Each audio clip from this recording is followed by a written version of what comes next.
muchísimas gracias por las palabras, muchas gracias por la oportunidad a los amigos del Club de Abogados y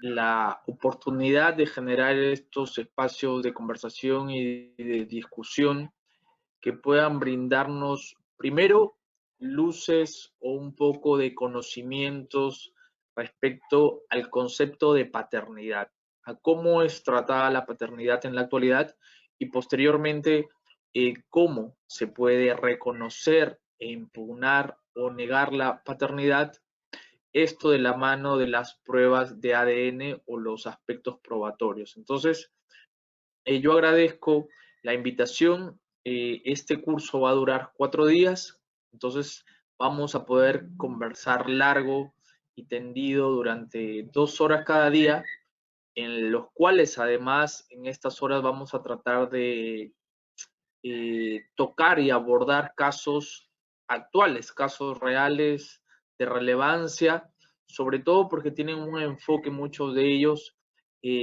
actuales y que están vinculados, por supuesto, a los derechos de paternidad y pruebas de ADN. Entonces, sin más preámbulo, entiendo que comenzamos el curso. A ver, el día de hoy vamos a presentar cuál es el contenido del curso. Primero, ¿cuál es el objetivo? Estamos aquí todos para tratar de entender primero cuáles son los derechos relacionados a la paternidad y cuáles son los aspectos que se pueden derivar de este derecho que a su vez es una obligación sobre la paternidad y después sobre las pruebas de ADN, ¿no? Entonces vamos a conversar un poco sobre esto, ¿no?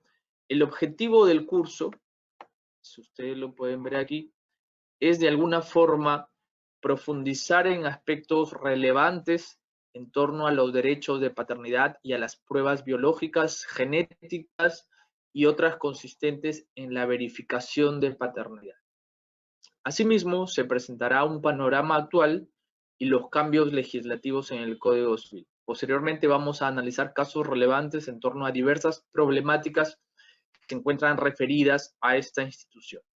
Entonces, como primer punto a tomar en consideración es que tenemos que abordar la paternidad no solamente como una obligación, sino como una relación social compleja. ¿Qué quiere decir relación social compleja? Que va más allá del solo hecho de engendrar a un ser humano, que desde luego eso ya es bastante, ¿no? Pero que generalmente comprende otras dimensiones. Por ejemplo, proveer económicamente el sustento a los hijos, ejercer la autoridad sobre ellos, protegerlos, formarlos, transmitir valores y saberes ya sea a los hijos y a las hijas. Entonces, la paternidad no es simplemente, ustedes habrán escuchado, paternidad no es solamente el que engendra, sino es el que cría también. Entonces, este dicho en realidad no es gratuito, sino que tiene un trasfondo muy cierto, que es el ejercer la potestad, la protección, la formación de aquellas futuras personas o futuros adultos. Entonces estamos ante una relación social que es compleja. No basta con engendrar a un ser humano. De hecho, vamos a ver después, en algunos casos, que inclusive una persona que biológicamente no es el padre puede asumir tal rol y tal obligación. Entonces, vamos a ver la casuística, vamos a ir viendo la casuística poco a poco, porque este es un curso fundamentalmente práctico, en el cual si bien vamos a abordar instituciones doctrinarias y algunas normativas, como el Código Civil y algunas leyes especiales, también es mi intención que ustedes puedan encontrarse actualizados en temas prácticos. Entonces, primero partamos de definir a la paternidad. Cuando les pregunten a ustedes qué es la paternidad, no solamente va a bastar esta definición pequeña referida a el aspecto biológico, ¿no? A la identidad biológica, ¿no? Esa es una perspectiva que desde luego es cierta, pero es incompleta, porque la paternidad va más allá de engendrar a un ser humano, ¿no? Y como les digo, comprende otras dimensiones. Entonces, si queremos definir la paternidad, tendremos que decir de forma articulada que esta consiste en el hecho de engendrar a un ser humano, de ejercer un derecho y a su vez una obligación de proveerle el sustento para sobrevivir, ejercer la autoridad, el derecho y la obligación a su vez de protegerlo, formarlo, transmitirle valores. Entonces, es un concepto, como ustedes pueden ver, bastante amplio y bastante completo, que es necesario que lo manejemos porque hoy en día, si bien las pruebas de ADN son importantes, en muchos casos no han sido suficientes para desligar a alguien de una paternidad ya reconocida. Entonces, esto lo vamos a ver después. Por ahora, quedémonos con ese concepto y continuemos, por favor. Entonces, aquí estamos hablando de la paternidad. Ahora tenemos el derecho de reconocimiento de paternidad que está vinculado además a la identidad del menor, ¿no? Esto vamos a tenerlo o tenemos que tenerlo muy en cuenta porque después vamos a ver cómo la identidad de una determinada persona se junta, ¿no? Se junta y se une al derecho que tiene a la paternidad, ¿no? Está muy vinculado el derecho del menor a la identidad, el derecho a tener un nombre y sobre todo un apellido. Entonces, si nos remitimos al artículo 2 de la Constitución Política, hablamos de los derechos fundamentales de la persona. Ustedes van a poder notar que el artículo o el numeral 1 señala que toda persona tiene derecho a la vida, a su identidad, a su integridad moral, psíquica, física y a su libre desarrollo. Entonces, es un derecho fundamental la identidad del menor. ¿Y por qué es importante que tengamos este panorama y este preámbulo? Porque vamos a ver que en algunos casos está en juego el hecho de que el padre pueda negar o solicitar la nulidad de un reconocimiento de un menor versus el derecho de ese menor a la identidad, ¿no? Y esto es muy complejo y desde luego bastante polémico. De repente ustedes recordarán algunos casos específicos sobre esto, ¿no? Por un lado, yo, supongamos, tengo el derecho de que se declare que tal persona no es mi hijo porque una prueba de ADN así lo ha demostrado, y yo tengo un legítimo interés y un legítimo derecho en que se declare tal verdad, versus el derecho que tiene el menor a mantener su identidad, además, si es que yo he reconocido o lo he reconocido durante muchos años y he actuado como si fuera su padre durante muchos años. Entonces, noten la complejidad de este tipo de situaciones, ¿no?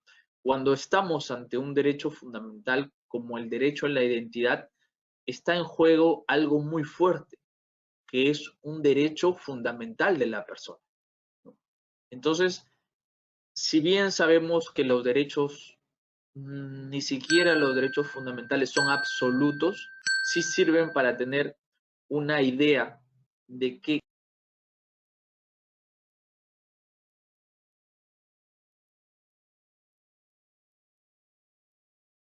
es una identidad. Entonces, aquí, como segundo punto, tengamos en cuenta el derecho a la paternidad o al reconocimiento de paternidad que puede tener un menor, está muy ligado, está íntimamente ligado al derecho a la identidad. Yo tengo el derecho de saber que él es mi padre, de tener un padre, de tener un apellido, ¿no? Yo tengo un derecho y que a su vez este derecho deriva o se desglosa en otros derechos. Derecho a que se me asista, a que se me preste alimentos, a que se me forme, a que se me eduque. Entonces, estos derechos están dentro de los derechos fundamentales de toda persona. Incluso, ya hablando del derecho a la identidad, está el derecho al nombre, que se encuentra en el Código Civil peruano, ¿no? El derecho al nombre señala que toda persona tiene el derecho y el deber de llevar un nombre, ¿no? de llevar un nombre, y no solamente un nombre, sino también los apellidos, ¿no? Pueden apreciar ustedes aquí, ¿no? Toda persona tiene el derecho y el deber de llevar un nombre y también los apellidos. Entonces, como pueden ver, es un derecho que se encuentra regulado específicamente en el Código Civil, pero que forma parte del derecho a la identidad, ¿no? Ahora, continuamos.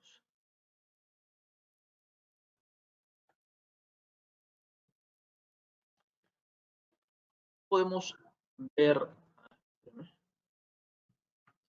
ya, vamos a poner esto. Aquí, ya situándonos en el aspecto del derecho de reconocimiento de paternidad vinculado al derecho a la identidad, podemos decir que cuando el padre o la madre efectúe separadamente el reconocimiento, no, un momentito, por favor. Esto no se quiere mover.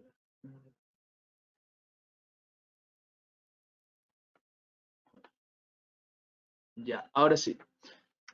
Respecto del Código Civil o de la regulación del Código Civil, se señala que, por ejemplo, cuando el padre o la madre efectúe separadamente la inscripción del nacimiento del hijo, que está nacido fuera del vínculo matrimonial, podrá revelar el nombre de la persona con quien lo hubiera tenido. Ojo, esto es importante porque supone que una persona casada, una pareja casada, cuando la madre va a inscribir al niño, hay una presunción de que ese hijo es del padre. Entonces no necesita ni siquiera demostrar que el padre es el esposo.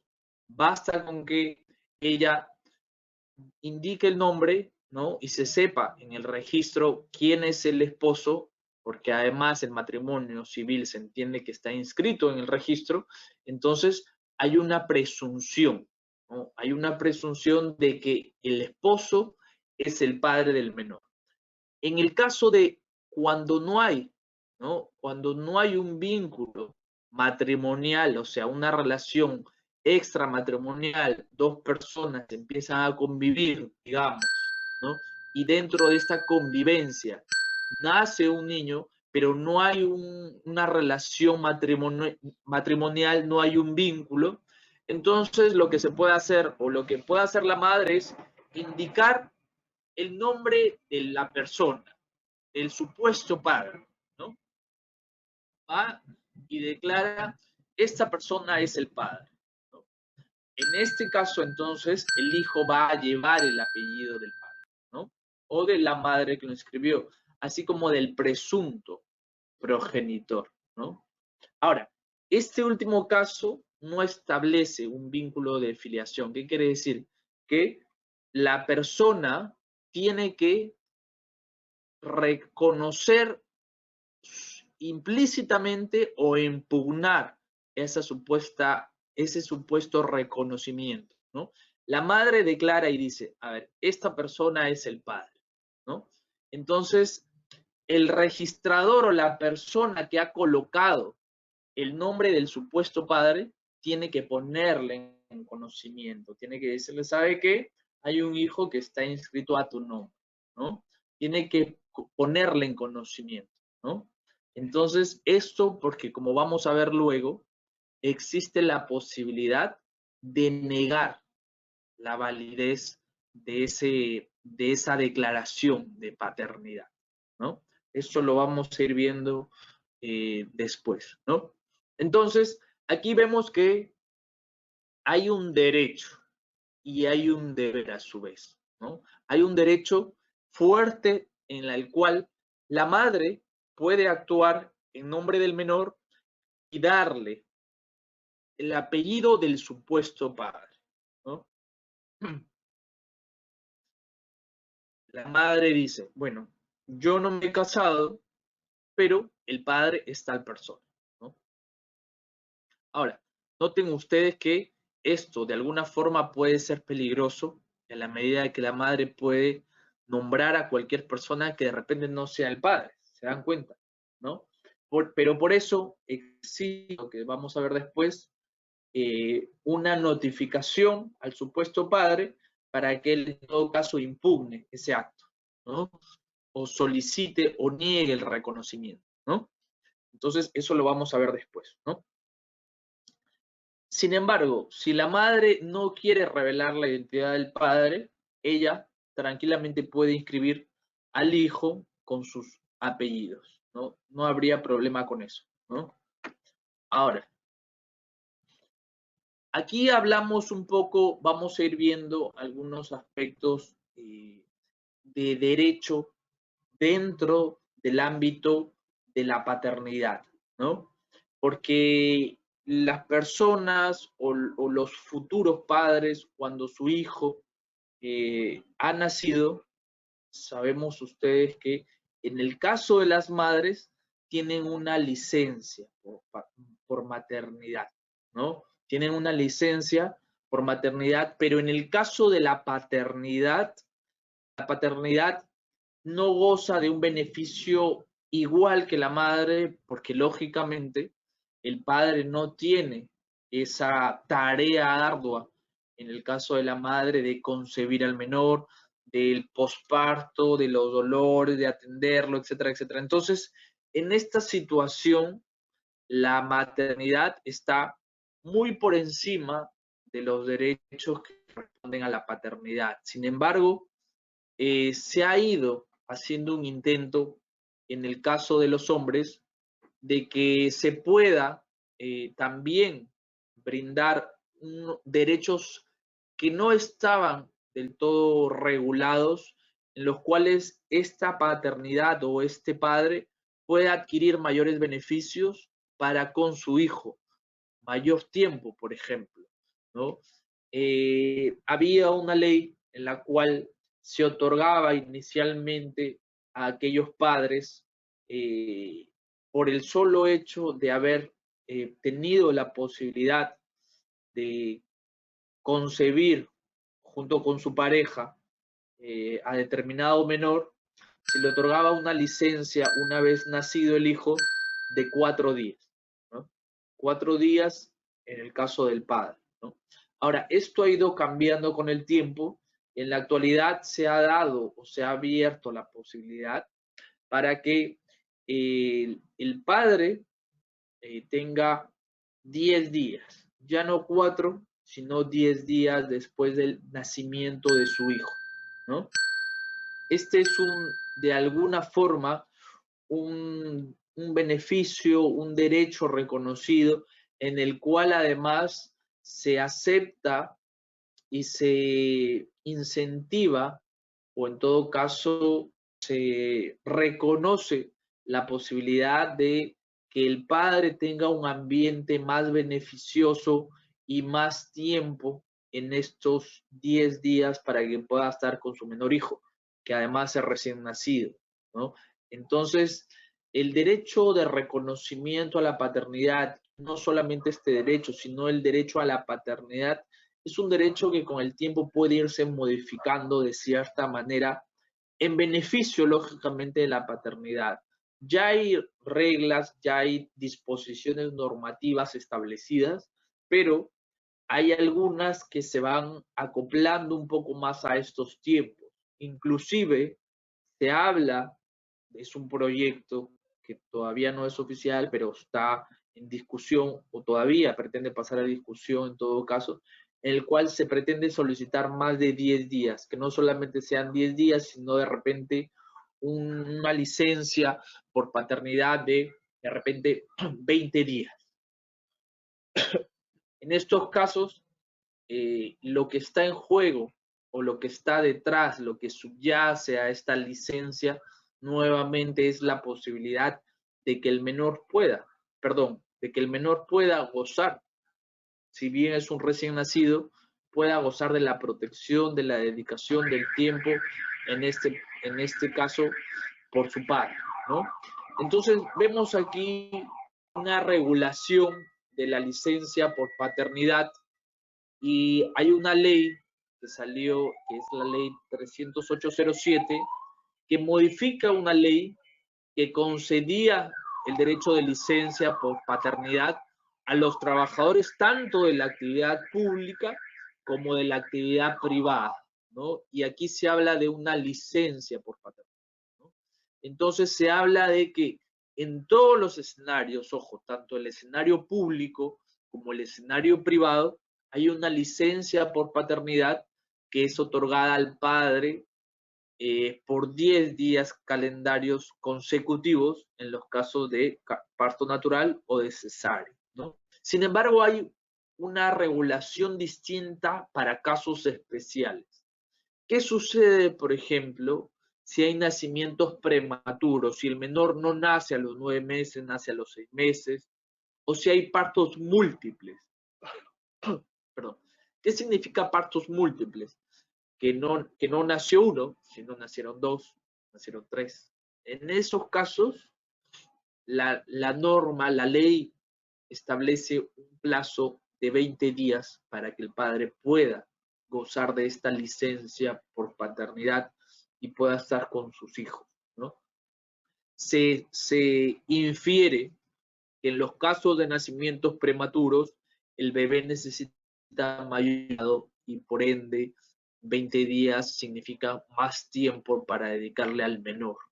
Y en el caso de partos múltiples, de una persona que haya tenido mellizos, perdón, que haya tenido mellizos, por ejemplo, o 2 o 3 hijos, se infiere también que esta persona pueda tener mayores días para estos casos especiales, ¿no? ¿Qué pasa, sin embargo, si el menor nace con una enfermedad congénita, ¿no? O nace con una discapacidad severa, ¿no? En estos casos, el padre puede gozar o puede solicitar una licencia, ¿no? Una licencia por paternidad de 30 días, ¿no?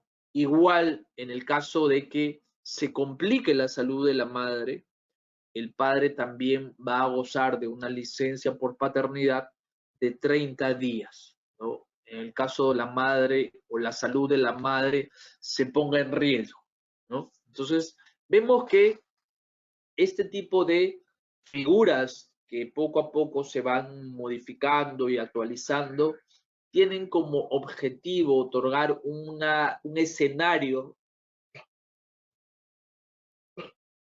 escenario para que pueda dedicarse más tiempo al bebé, al menor y por ende a la familia, ¿no? Estos casos son importantes porque van un poco de acuerdo a los tiempos actuales en los cuales inclusive hay gente que todavía tiene el trabajo o el teletrabajo en el cual pueda un poco eh, conjugarse el trabajo en oficina presencial y el teletrabajo, esta oportunidad para pasar quizá un poco más de tiempo en la casa, con la familia al menos, sin descuidar lógicamente el trabajo. Estos nuevos escenarios laborales implican que se siga repensando la posibilidad de pasar tiempo un poco de calidad con, sobre todo con los hijos o los recién nacidos y con la madre gestante o la madre que recién ha dado a luz,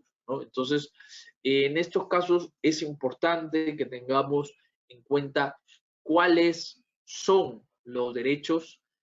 Ya sabemos que el derecho de toda persona, no solamente a tener un hijo,